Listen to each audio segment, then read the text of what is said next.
live in There 30 he is. seconds. In 30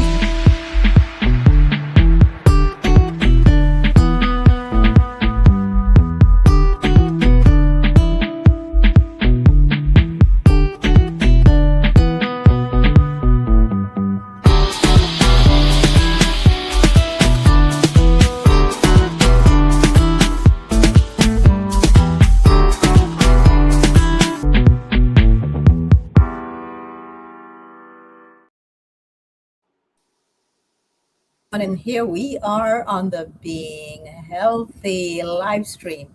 Wonderful to have you all with us here today. And wondering if you, wherever you are in the world watching this, if you have holidays that you'll be celebrating, because what is interesting is that every culture, every country has different kinds of celebration. And even if it's the same, they celebrate differently. So today we're going to be looking part of the time, we're going to be looking at prescribed holidays. Prescribed meaning they're formalized. So it's not just something that you celebrate for yourself. For example, you have in December, you have all kinds of holidays that people celebrate. You've got always at the beginning, here's Phil coming in. We've got Hanukkah first, and then that ends on Monday, and then 21st, we exactly as that ends, we have the winter solstice. And that's a holiday that's becoming very celebrated now. And some people even have retreats to welcome in the winter solstice and welcome Phil. And then after that, we have Christmas. And then some cultures, they celebrate Christmas Eve, not Christmas Day. And they celebrate Boxing Day. In the United States, it's really Christmas Day, depending on the person's culture and their heritage as well.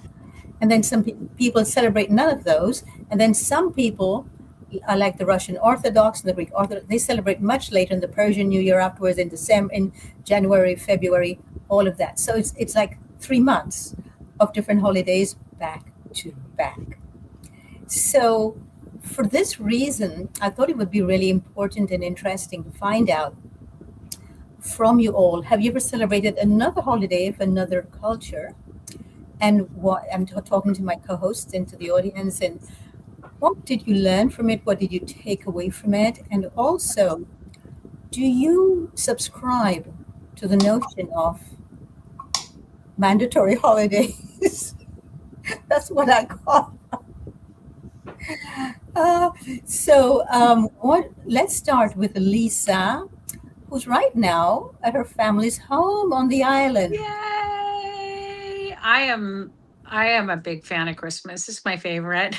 I just I'm so fortunate. I have we celebrate Christmas Eve. That's like actually our major holiday where I gather with my cousins and my aunties and my cousins' kids and my own immediate family. And to me, it's been a tradition since I was born. So, it's kind of been passed down as people have passed away to different like relatives. But it's a magical. I just love the gathering of all my family. They're a lot of fun, and it's just a beautiful time to be together. And then, Christmas Day is kind of a smaller thing.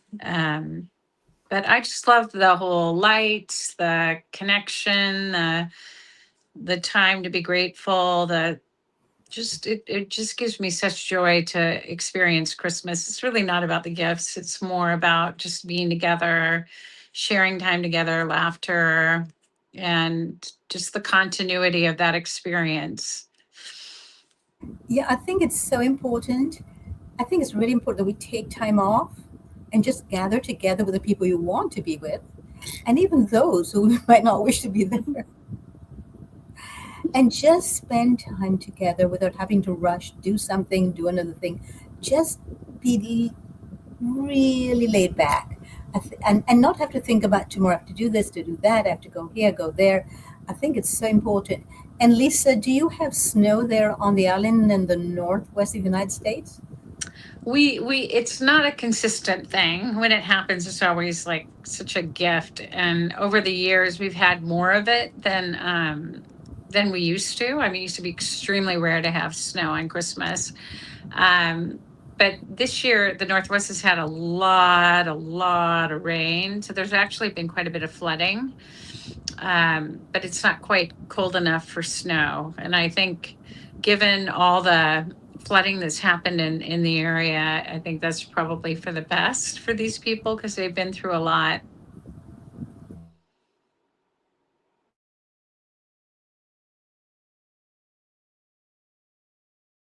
Herb, does it make a difference for you because you're a father, what you decide to celebrate and how you do that? I missed the first part of your question. I don't know if your mic was muted, so I Yeah, didn't everybody catch all missed of it. that. Everybody missed it. That was the question. That was it. I repeated it. Can I hear it, please? Yes, yes. So, is it a different? Does it make a difference for you being a father in what you celebrate and how you celebrate it, or you just carry on your family's traditions or your neighborhood's traditions or the Mm. predominant culture's traditions? Yeah, I hear you. It's a funny one for me. I've gone through like the motions. I used to be like big on like holiday celebrations, and then I went through a period of my life being somewhat an old stick in the mud, being against it. And then now I'm just relaxed and about it. And with my son, yeah, I allow him to enjoy things for what it is and see it for what it is at the same time. Like, because I remember being a kid, like the magic and nostalgia of Christmas. There's definitely a beautiful spirit around Christmas, and sadly, that can be hijacked by like materialism, consumerism, and all that kind of things. So it's finding the balance and guiding him through life, and to see what it really means and what it is. But I like to celebrate life every single day. So every day is technically a holiday for me in some way. I don't think we should just limit it to a few days of the year. Every day should be a joyous celebration. You know, how we express ourselves, how we live, how we talk, how we show up, have fun, what we eat, put inside of ourselves. Yeah, every act is a moment to celebrate. Yeah, well, actually, every day is a day of celebration. If you look Yes. worldwide, there's always a holiday you can join in, and celebrate. So when I was growing up as a child, we used to celebrate the Chinese New Year, and I thought everyone did. I had no idea that everyone did not. So Phil, in the UK, you have something of a huge tradition that I love around this time of year, which is plum pudding. I have tried many times to make a living foods version of it. Have you tried and have you succeeded? If yes, just unmute first, please, Phil. Unmute first. Thanks. Yeah, sorry. I've never tried making a living food, but definitely not. I'm just racking through my memory of, have I ever eaten a plum pudding? I don't think I have. I don't think I can't remember ever eating a plum pudding in my life. Wow, that's pretty amazing. What about you, Herb? I think a plum is a pudding in itself. I haven't had a Love it. I plum love it. I pudding. love it. But the traditional plum pudding, have you had it? I don't recall, but I may have done long time ago, but it doesn't stand out in my mind if I have. Lisa, do you know anything about the plum pudding, which is so British? I do. I've not had it, but I lived in Scotland when I graduated from college for 6 months. So, I would hear about it. I think I love all the variations in holidays and the food that people choose to have. It's awesome. Thank you for that. So, what I want us all to speak about today as well is, have you ever tried other people's holidays and celebrations? Have you ever taken part in any of them? And if so, what stood out for you? Starting again with you, Lisa. Well, I am not 100% sure that this falls on it was a holiday, and I'm not sure if it correlates with this time in our time, but I did Kavelta fish. We were celebrating a Jewish holiday, and I learned a great deal about that experience, because there was a guy that we celebrated with that actually had been in the camp, and that really drove that experience home to me, and gave me a greater awareness of, not all the holidays are happy.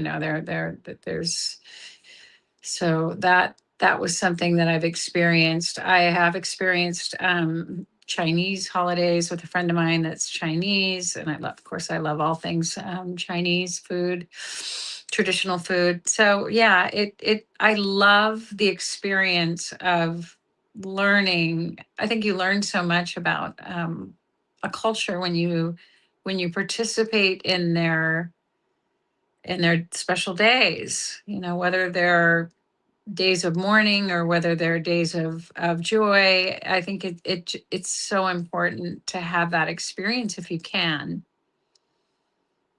Absolutely, which is exactly why I'm asking these questions. Herb, same question to you. Yeah, and it's great what Lisa shares. Very similar. Nothing in particular. I'd love to go abroad to other countries like India, especially, and celebrate their festivals and traditions. I suppose when I've become aware that a certain day would be in honor of Ganesha or Shiva, I would celebrate in my own way how I could take part in prayer, love, and devotion.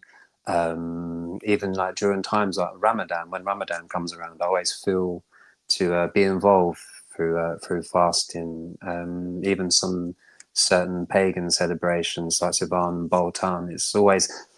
There's been a time or period in my life where I've been aware of that there's a culture or tradition that is being celebrated, and to absorb and feel the essence in that. So yeah, most certainly. But I'd definitely love to be fully immersed and experience different cultures and traditions to celebrate.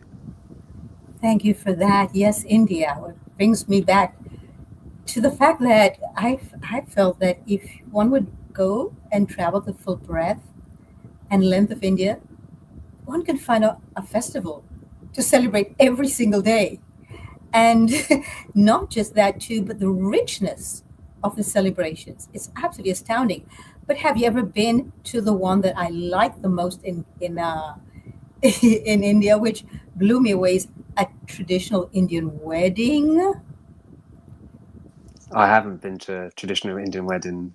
I've seen parts of it. It does look amazing. Pretty It's a epic. week long. It's a week long. Wow. It never ends. Have you, Phil? I've never been to a Indian wedding, no. But when I was in India last year, and we were out on retreat, as we were walking from the retreat centre out through the woods back to the main road, we were like, what are all these men doing? What are all these men doing in the woods? What? And then we realised there was a pyre, and there was actually one of the elders from the village. She passed away, and she was being burnt on a massive pyre.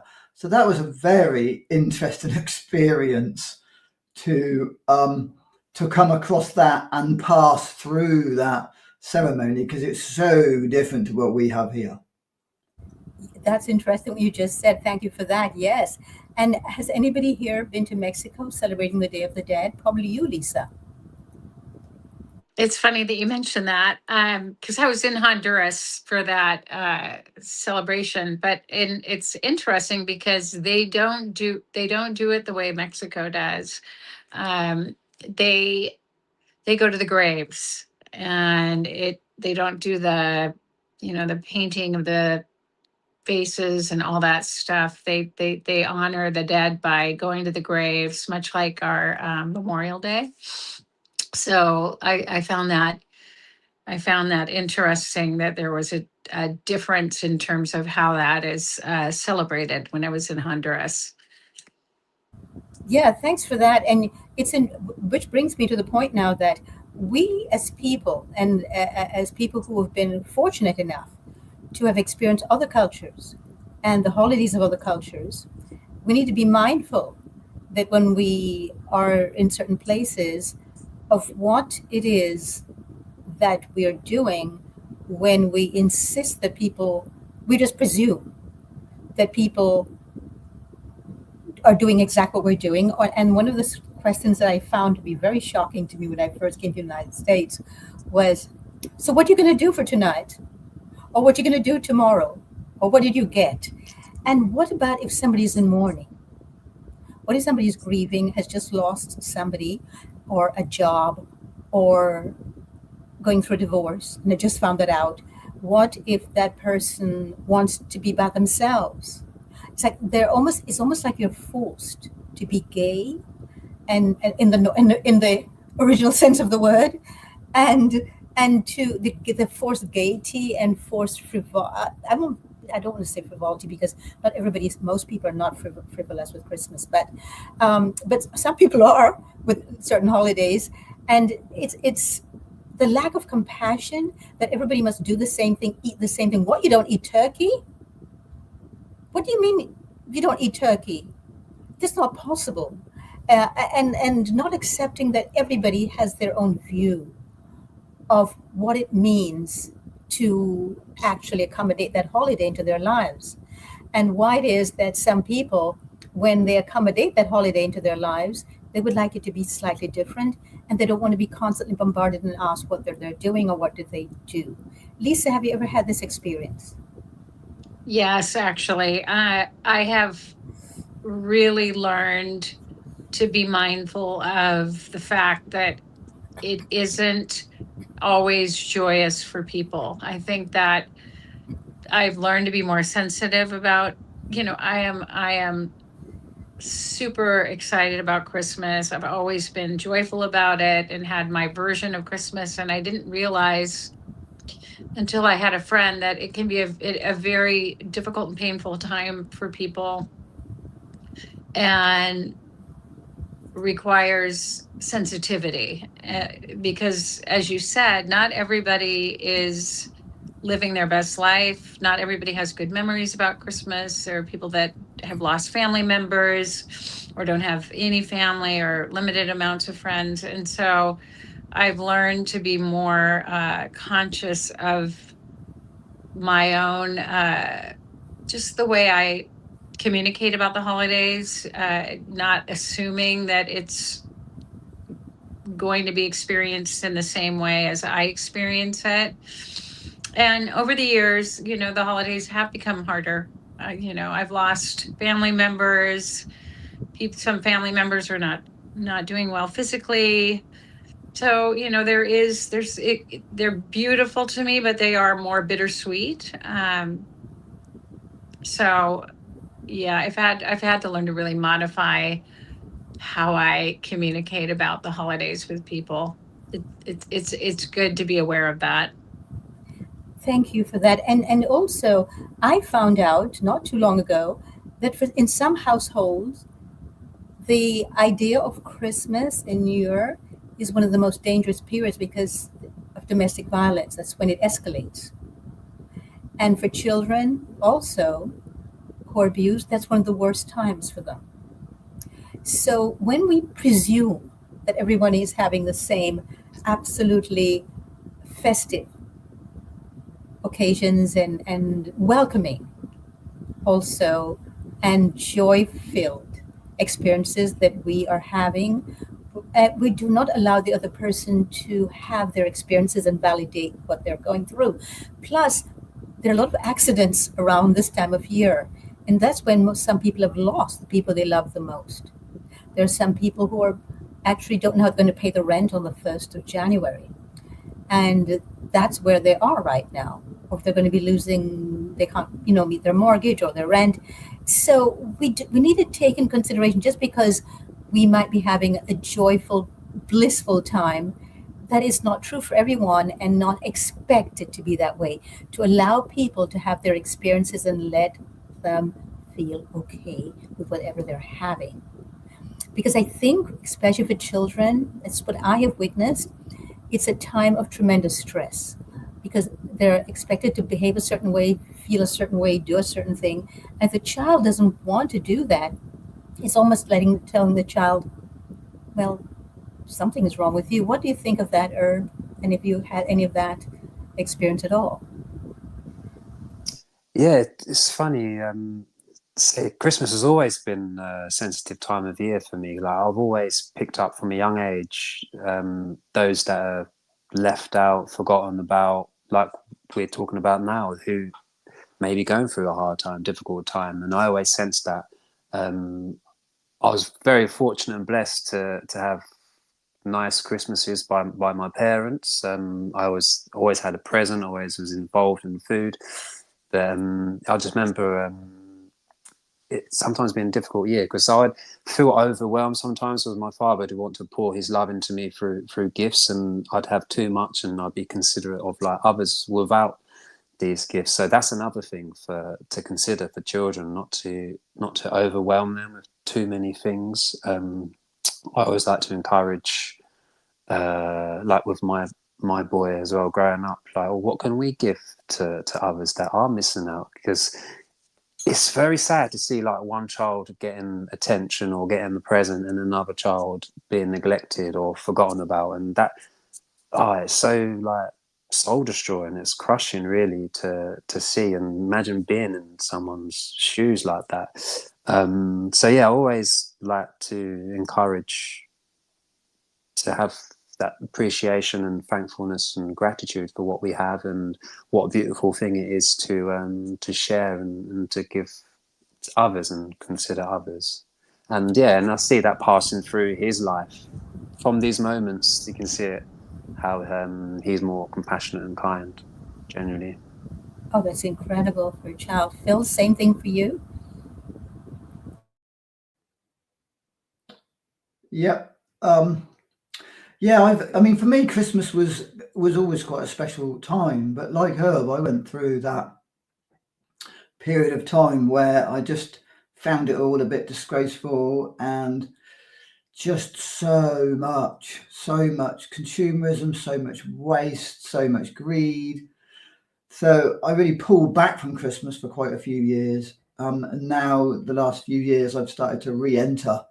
And I've always participated in it in a way, but sometimes I might not sit and eat Christmas dinner with my family because it was just all. I think Herb said in a different way about presents, but for me, the sheer volume of stuff was just overwhelming at that point in my life. And with what Lisa was saying, I've noticed with some people, it's like the worst possible day of the year, period of the year. And, I've learned to be really mindful and aware that, it's not the happiest time of the year. And for other people, it's like, come on, it's the only day of the year. It's like, what do you mean it's the only day of the year? We've got 364 other days. We don't have to be happy on one day. Again, this is what Herb was saying. Totally agree. Every day I can't say that I celebrate every single day, right? But there's room every day for a celebration if we feel that way.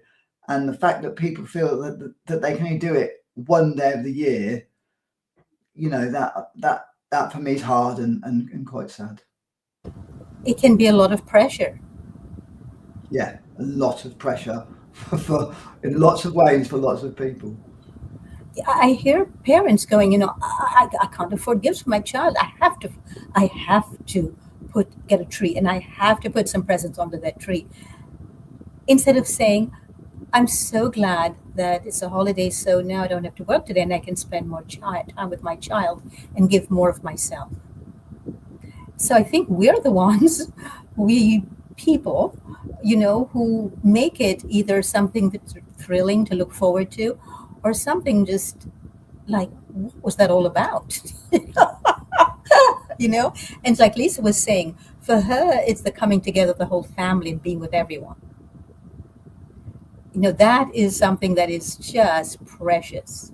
and cannot be relegated to a certain year. But because of society, the way we've created society, we cannot take off a week or 2 weeks off of anything and just be together except this one time, because it's the accepted time to do so. And it might be the worst time for us, depending what's going on in our lives. So could we recreate this at any time that we want? Do you think we ought to start considering that? Recreate the time where we can just take off and just be together and not be bothered by, you have to do this, do that, you need to pay this in time, you need to do this in time. Where were you? We couldn't find you. Da, da, da. When you think about that, how do you feel about that? Yeah, I think it can be. I mean, it absolutely can be recreated. Any time of year where you can just gather and celebrate being alive and being connected. People really remember experiences. It's not the gifts that you give people. It's the experiences. If you ask children, what did you get out of your childhood? They're going to remember things that you did with them. They're not necessarily going to remember all the gifts that you bought for them over the years. So I think just being flexible on it. Like for example, my family is, my brother and my sister-in-law are going to go back east because my niece is expecting a baby. So they won't be able to celebrate Christmas with us, but we're going over today to just connect and be together. That's, that's the way it should be. It doesn't have to be on a specific day. It's really about being with each other whenever that works. I love that. Thank you, Lisa. Thank you for that. And what about you, Herb? There we go, Herb. My earphones back in, yes. How do you feel about that? Is this something we can recreate for ourselves? I think oh my goodness gracious. Yes, to me it seems, no disrespect, it seems backwards just to consolidate all this experience, these beautiful experiences and what we teach and preach just to one time of the year. It does not make sense to me. We don't know how long we're going to be here for. We could pop our clogs any moment, any day. So why not have this togetherness and get families together? It seems so silly that we can be so distant and take it for granted, and then just to save up for one day to make the effort and all a mad rush, which is a beautiful thing when it happens. But yeah, it doesn't make any sense to me to not to get together with loved ones and families, helping out communities, all these wonderful efforts to make people's lives better. Yeah, why not? So thank you for that. Let's look at, Phil, at ways that we can actually change this and give of ourselves instead. That this be a giving season, a giving time, not of gifts, not of things we've bought, and not going into debt and credit card debt in order to purchase and buy things. And I think one of the things that shocked me the most was the first time I went to such a celebration, and I heard somebody make the comment, "I can't believe he got me this stupid thing." And how much did it cost him? It probably didn't even cost more than $50. So it seems to me that we've lost sight of the original meaning, maybe, of the original reason why we came together, of why we're together, and of the value of us being together. So should we then maybe postpone these until we have maybe family counseling? Should we bring a therapist to the event? Should we make it a time for healing instead? And how can we use this holiday to help us heal both ourselves and the family? We start with you, Phil. Wow, I was getting ready for the last question. I think one of the really important things that seems to have been forgotten about is presence. Everybody is hell-bent on buying a present or giving a gift. And what we've really forgotten about, especially in our society, is the gift of being present.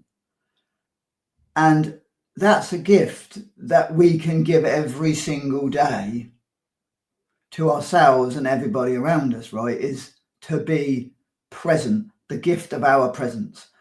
And, we need a lot of healing. I think it's the unresolved trauma, it's the, it's all the undissolved residues in our body, it's all the undigested food, it's all the food, it's all the social media. And we're so preoccupied with X, Y, and Z that actually it's so difficult for people to be present. And that's the real gift that I've learned, is to the best of my ability to be present with who I'm with and what I'm giving. That's because you've done work on yourself. And so you know that your presence is precious, and it's the true, and therein lies the true gift. So you just brought up something which I was going to address later, but we may as well do it now since you brought it up. So these holidays seem to be centered much about food. Now, I'm not saying nourishment. I'm saying food, certain things that we eat. And to me, they seem to be the most toxic of anything we ever ate. And I don't understand how alcohol came to be a part of it. So, can we just discuss that for a moment? For example, what is the difference between going to a well-laid table, and some tables are absolutely gorgeous, some are works of art, absolutely beautiful. But what's the idea of, I used to go to a silent retreat about November up in Northern California, and it's very far away. It's a real retreat. It's on a hillside, and there's nobody else around. And the retreat place was on the top of a hill and had all glass for walls. It had a whole wall of glass. And the turkeys would come up then, and they would their noise. They're very noisy, but they're just the most beautiful creatures. And I remember thinking, oh my gosh, because I was fasted when I was there, and then I would come back just before what was in the U.S. Thanksgiving Day, and I remember thinking, they're just gorgeous creatures. I cannot believe people are plotting and planning to kill these creatures just for a day, and when there's so much other things that they could be eating. How did massacring these gentle, very intelligent, lovely creatures become part of this tradition and a festive occasion? Does anybody have an idea? And why is it so why are the things that we serve so toxic?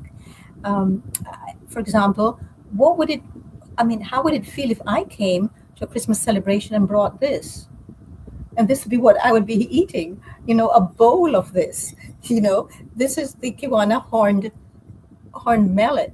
What if I brought this? And everybody, and I gave this to everyone at the table. And look at the background for herb. What if that's what the table looked like? So how do we get this to be more accepted and not feel that we have to be so exhausted and tired after eating things that have no reason to be present in our bodies? And then I hear people use this word very loosely, and almost with excitement, they'll say the next day, I have food coma from yesterday. Why is that something to celebrate? Lisa, we're starting with you. There's a lot of programming. People have this blueprint that's been laid out over history about what they identify as being a part of a holiday. And it's interesting when you step out of that narrative, because I think it makes people question why are you doing this? Sometimes it's genuine curiosity. Sometimes it's like we're losing you on some level, like you're not one of us. It's not quite usually that extreme, but it is interesting. Over the years, my family serves something that I've never eaten anyway, and so I just kind of work around it, and I'm okay with that, just because I think everybody should have permission to do what makes them feel good. And So I know it's not a holiday. Holidays are generally in our society not so kind to animals, which is heartbreaking. So that's another thing that potentially could shift over time. Thank you for that, Lisa. We're going to bring this to Herb. Same question, same thing.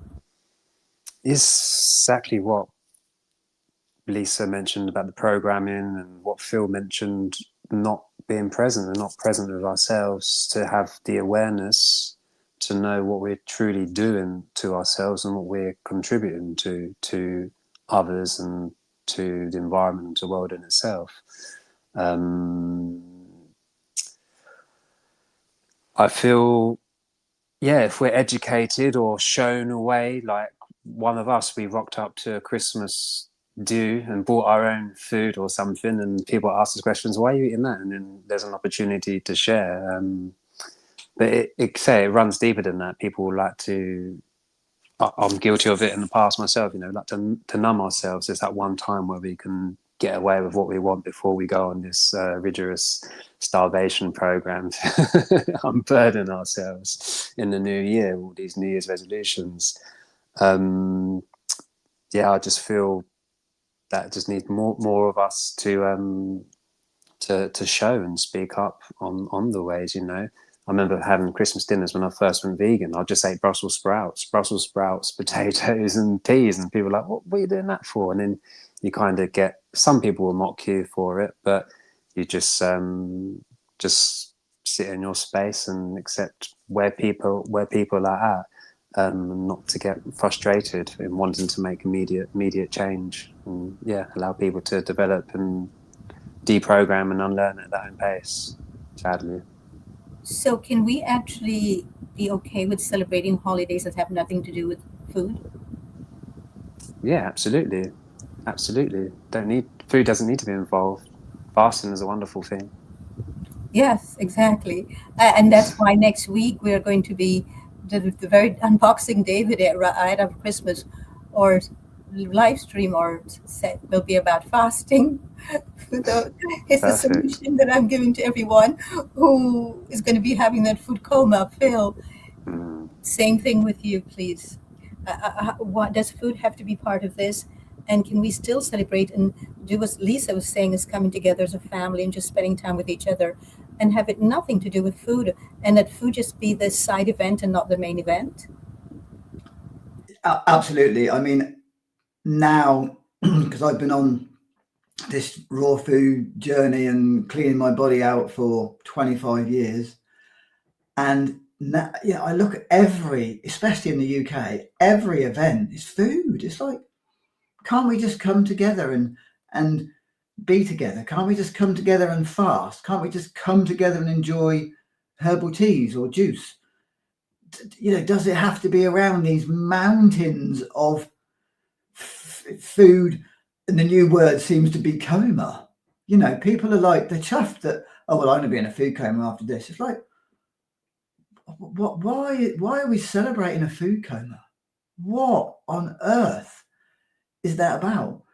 And with our especially with the children, where we're celebrating either a birthday or a Christmas or a christening or something exciting, and it's always around, dare I say it, poisoning our children and our loved ones. And it's just so bizarre. Yes, I'm glad you dared to say yes. Absolutely. It's, if we were eating things that were straight from the earth, and we were actually being with the farmers and on a farm, I think that would be a whole different experience. I'm talking about a real farm, not one with animal husbandry. I'm talking about where things grow, and we go out south in the fields and pick them. And I think I would love to see traditions like that and holidays like that, where we go to the farms and we help the farmers, and maybe we give gifts of ourselves to the farm hands, and we tell the farm hands, you can take today off, you'll still get paid, we're going to do your job for you, tell us what to do, and we're going to come here for a week and do that for you. That's the kind of stuff. When I was growing up, I remember at holidays. That's what we had to do just before the holiday. I would have to go. This was in Israel in a kibbutz, and I grew up being very, very addicted to oranges and orange juice. Truly addicted. I didn't know I was until I went to France, and then I realized starting the morning without orange juice was just. I was having withdrawals. I literally thought I couldn't make it through the day, and so my family sent me to an orange grove, kibbutz with an orange grove. And I had to learn to go and pick the oranges, and I didn't know that there were thorns on oranges. And my skin, my hands, my fingers, I remember them giving me gloves to wear at the kibbutz. I thought, I don't need this. It would tore through my flesh. I had a whole different experience of the orange tree and a whole different sanctity for oranges after that. And the whole idea is that to go and give back to the land at holidays time, and give to the place, the people who actually give us the food. They grow it, they harvest it, they pack it up for us. Go and give them some time off, and then we come and we do this instead. For that reason, I loved holidays, and I learned so much.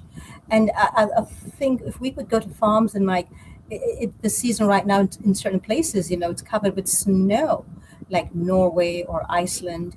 But they have greenhouses. Nowadays they have greenhouses. So or you could just maybe have a friend whose family left for Vietnam this morning, and they're going to go there to Vietnam. And I think, okay, then go to a place like Vietnam or Ecuador, and just go there and give of yourself to the farmers, just to the local society, and taste their fruits. And boy, Vietnam has some stunning fruits and things you never heard or saw before. And give back. Things Phil was talking about giving.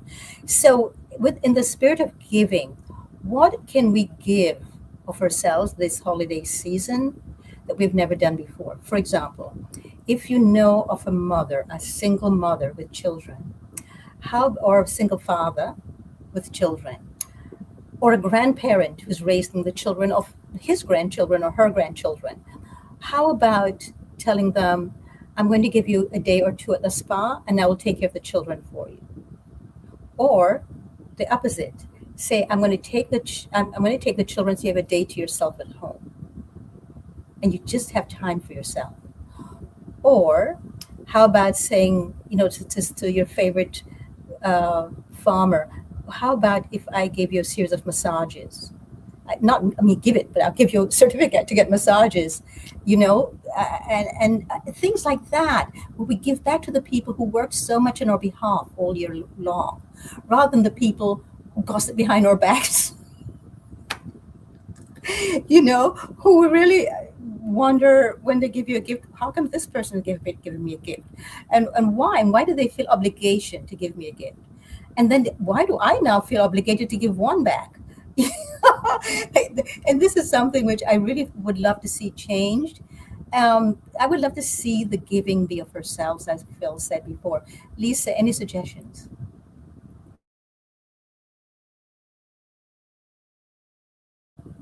I think Lisa's having problems with her.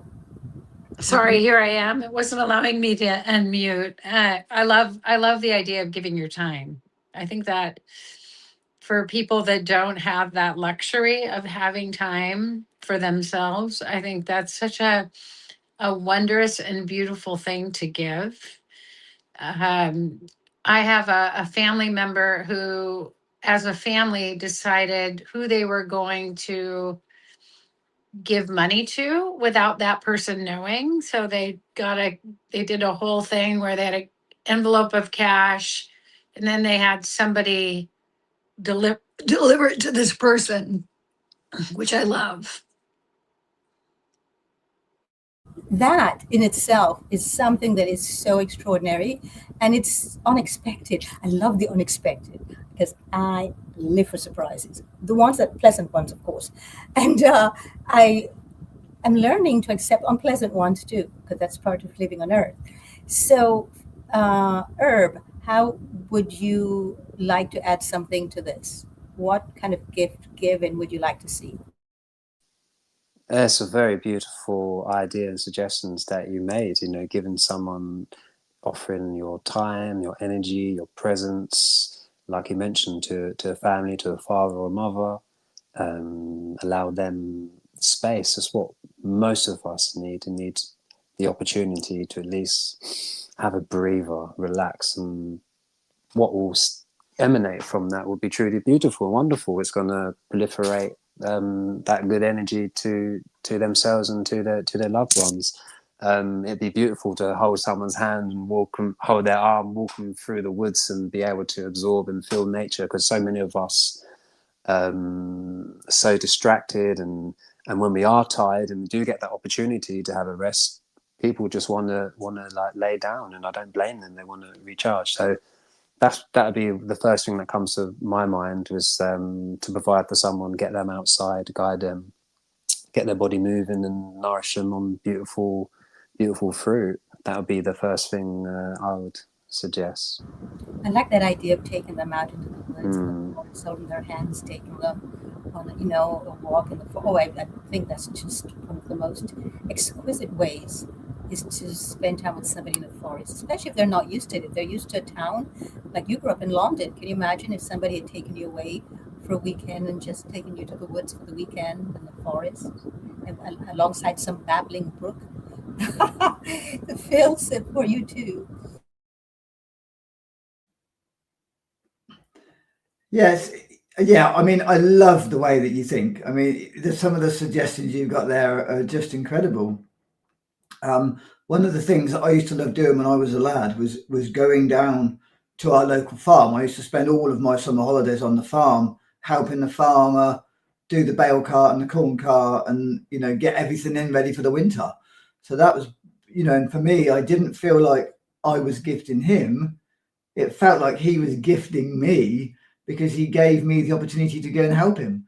So for me, that was the gift, was him allowing me to go on the farm when I was 10 or 11 years old and onwards, to help him. So yeah, I guess I was gifting him, but I didn't see it that way. I saw him as gifting me because, for me, it just gave me, after being at school all through the term, it just gave me a real sense of well-being and balance and excitement, and I loved it. And the other thing was, I used to go and spend the rest of my time with my grandfather, that, as I've said before, was a gamekeeper, and I used to work really hard for him. But again, I didn't see that I was giving him something. It was like he was giving me an experience, and um, and I used to love it, being as present as I could be as a child, all over the place, but as present as I could be, and learning the gifts that those men shared with me. I am thrilled with the fact that you went to help the farmer get ready for the next season, to help bring in the next season. Because most of us do not live seasonally. My next book is actually about living seasonally. So this for me just is very, very strong, what you said. And if you have the physical experience of getting ready for the winter, which doesn't mean buying winter clothes, doesn't mean buying anything, but you're literally with your own hands and with the earth, preparing the earth and yourself for winter. Oh, I think that is one of the most incredible things. Think about that herb. If your son at some point before teenage years would do something like that, the difference that that would make. If you and your son would go to some place like that and help prepare for winter, help the farmer or somebody in the countryside prepare for winter, what do you think that would add to his life and yours as well? Oh, it's like Phil mentioned, it's the gift of giving, like giving our time, and that will gift us back so much. It's going to give us a more harmonious connection with each other and with the earth and the time. And yeah, like you mentioned, preparing the land for what's to come, and really integrating ourselves with the cycles.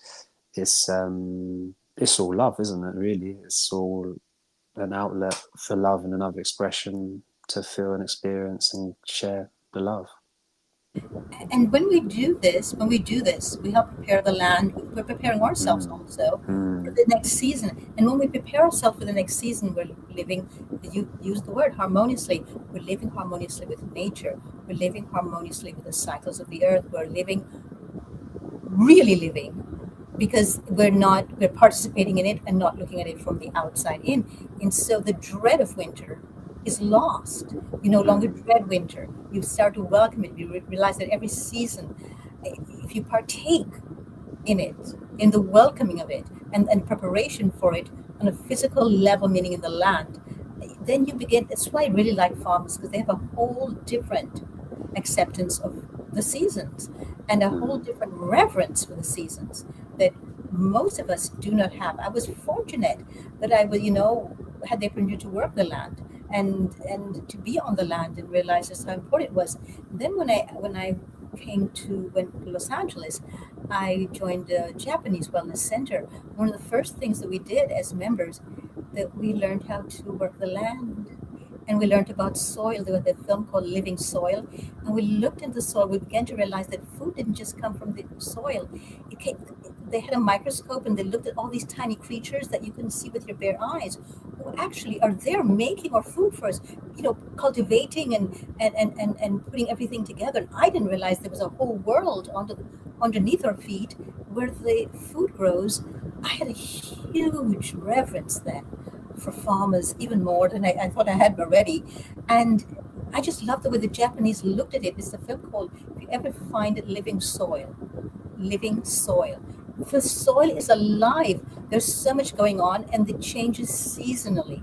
I just was in awe after that of how many hands, visible and invisible, really partake in giving us our food and our nourishment or enjoyment. I mean, this looks like it's, this is scrumptious and it's juicy and it's delightful.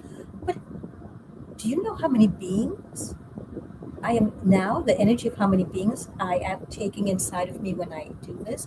Which is why I'm going to be doing, I'm going to go back to what I used to do before lockdown.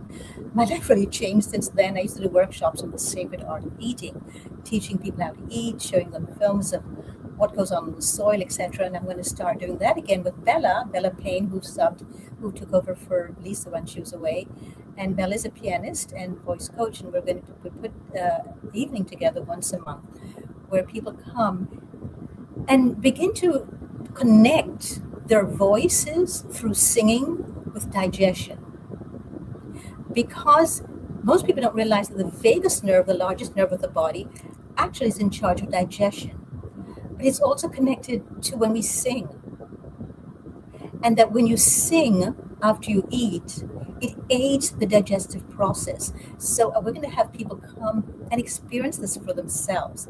And I'm going to be teaching how to eat mindfully. And mindfully doesn't mean just, using the senses. That would be part of it too. But being aware, where did this come from, and how many beings, the work of how many people and their energies you are now putting in your body. You're not just eating for deliciousness or for, I cannot stand the word calories. There's no such thing as calories. We're eating energy. And I really cannot take the whole lot. I cannot, when I hear that word, it's some things I've tried very hard to let go of and not let it irk me. But that word calories does. Because it couldn't be further from the truth. We're eating energy, and all the energies that goes into what we're taking on. We're a ball of energy, and depends on the energy we're taking on. So I would like to wish for everyone who's watching this today, and whenever you watch this, be mindful, be thoughtful of all the energies that you're putting into or on your body. And my book, Being Healthy, is going to be launched soon. And in there, I talk about all things, Lisa. Yes, it's been a long time coming. All the different ways in which we in our lives either give of our energies or take on it. It needs to be a conscious process of giving and taking. It needs to be synergistic. I give, I take, you give, you take. And how can we do this in a way that everyone benefits from, whether we realize it or not? So anything you'd like to wish our audience or for yourself before we close today? Lisa first, of course. I just wish for our audience that they have experience a holiday season on their terms and whatever that means for them. And that at the end of the day, we're so grateful for those that watch this show and participate and learn. I feel like I learn from each of these magical people, and it is transformative, the show itself. So I pray that you have a holiday that is on your terms. I pray for peace for everybody and love. And thank you for being a part of our show. Thank you, Lisa. And on our terms, I really like that. Herb?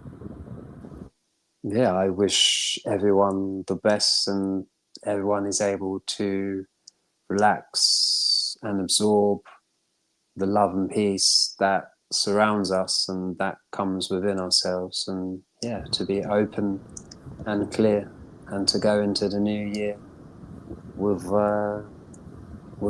with love and kindness for ourselves, which will be shared with everyone else around us. Thank you, Herb and Phil. The thing I wish for all the viewers and everybody is to find that deep peace within, because that is such a gift. So peace and blessings to everybody and for everybody.